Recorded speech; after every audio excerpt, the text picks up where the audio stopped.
Alright guys, day 3. I think we're gonna go to reef first, and then we're gonna try out those wrecks and see if we can get our limited gags this afternoon. Maybe get a couple more snappers. A couple more muttons. I want to dive a really cool shipwreck that I haven't dove in a long time. Nicholas is gonna take me there today, hopefully, because I did pay for the gas. I made him pay a little extra, so we can run a little further. Let's get out there.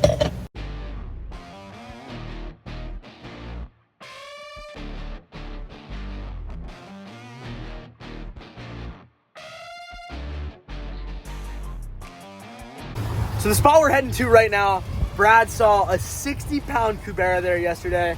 Ryan got his gag. We're gonna hop in, see what else we see. We saw tons of kingfish, so I'm gonna suit up right now. Welcome back in the water, guys. So I had done just a few dives going straight to the bottom and grunting and dusting up sand, and I was having no luck with that. And what I believe the issue is that this whole spot is super spread apart. Like you can see there's kind of reef in every direction that I'm looking in. So I decided to do a hover dive here and kick with the current so I could cover more ground. And I stumbled upon a beautiful grouper right here. Really taking my time here trying to get that proper shot. Gives me the broadside and smoked him. Didn't let him get in that hole. Got a beautiful gag in one dive.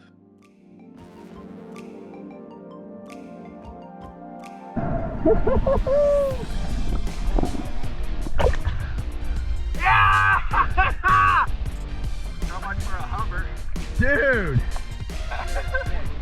Minute 15 hover dive, freaking produced, baby! Alright, I'm gonna do the hover dive. Hey! Triple hook rig. Well, you guys, Nick Bailey. Oh! Well, I don't know whether I caught the gag or the gag caught me, because I was left with hooks in my arm. This is a kingfish rig. Yeah, probably from freaking last night. Did he even get you in the skin?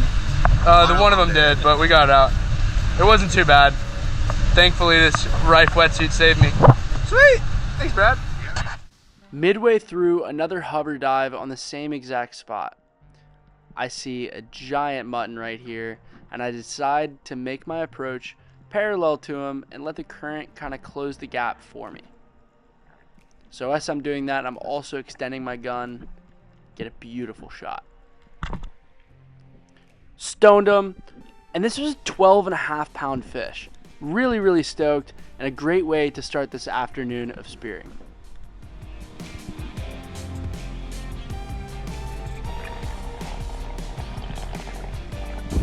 That fish is beautiful. I'm pumped. Just dropped the boys in on another nice reef, and then we're gonna go out and do some deep wrecks. So we went out to the deep, and it ended up being way too murky. It was a little bit further north, so we headed down back south, went to a wreck that I knew would have better visibility. Ryan had got a nice grouper off of this wreck the day before, and I knew exactly where to drop him. I'll let you guys watch how beautifully Ryan hunts this fish.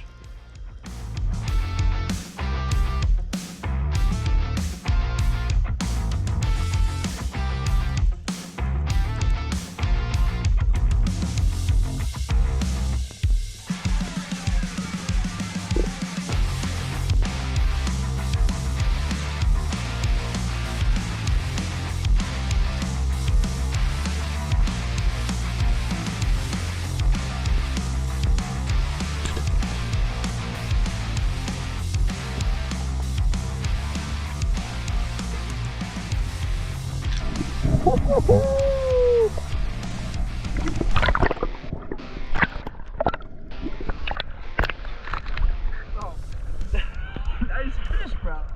That is what I'm freaking talking about. What a sweet way to end this out. 3 incredible days of diving. Thank you guys so much for following along. Doing a very special recipe for you guys. Stay tuned. This is all from the first few days of May. I'm gonna take one of these out, let it thaw, and then we're gonna get cooking. So that special recipe that I was telling you guys is gonna be my dad's grouper nuggets. So my dad's behind the camera right now. Say hi, Dad. What's up? So this is exactly how I started eating fish and what really got me into spearfishing. Super easy. Take that, beautiful nuggets, just about this size. We're gonna coat them in panko and then throw them in a cast iron skillet with a little bit of oil. pristine. Put some grapeseed oil in here and put it on a medium-high heat. So this is Dad's OG recipe. How old do you think I was when I first ate this? As soon as you could eat. 3? Less? Oh, 2. Let 2? So for context, guys, my dad would come back from the Bahamas and he would come back with like a 40-pound grouper, like pretty often.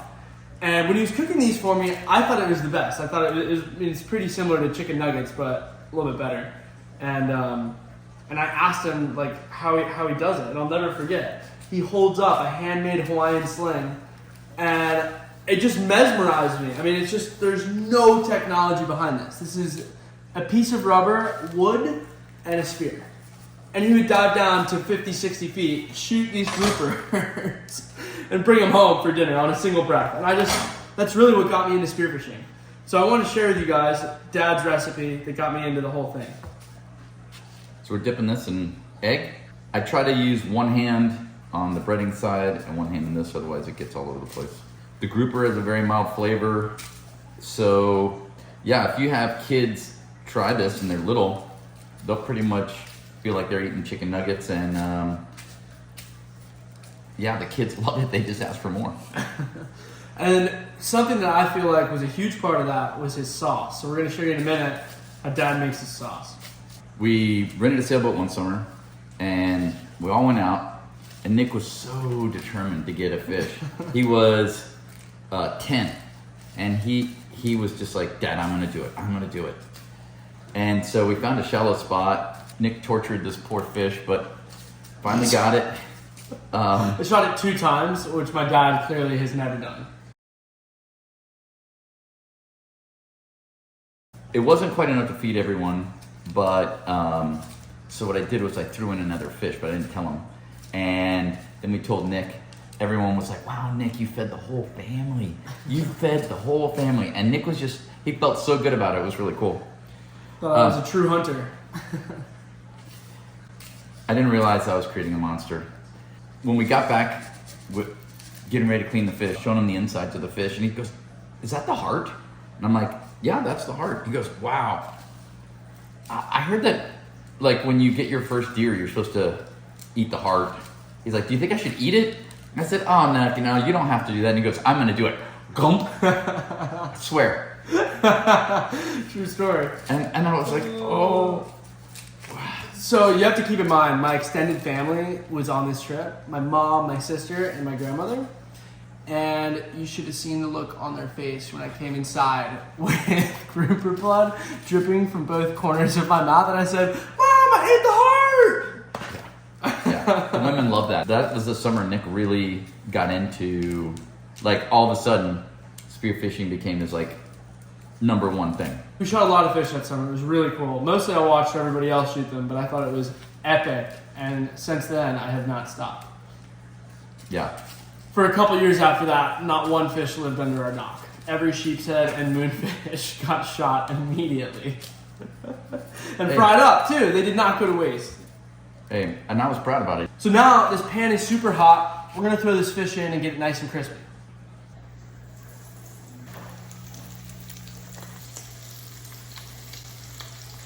So while those are getting crispy, Dad's going to make a sauce. Finn is already getting a whiff and wants fish.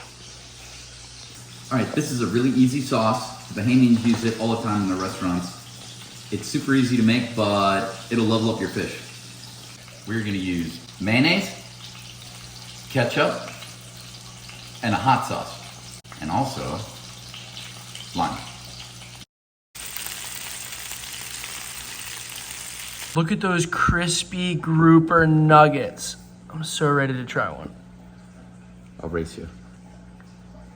Oh, it's really hot.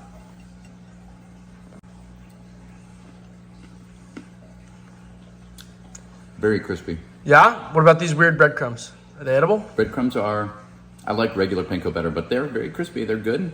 Sauce is awesome. Sweet. It's about 10,000 degrees.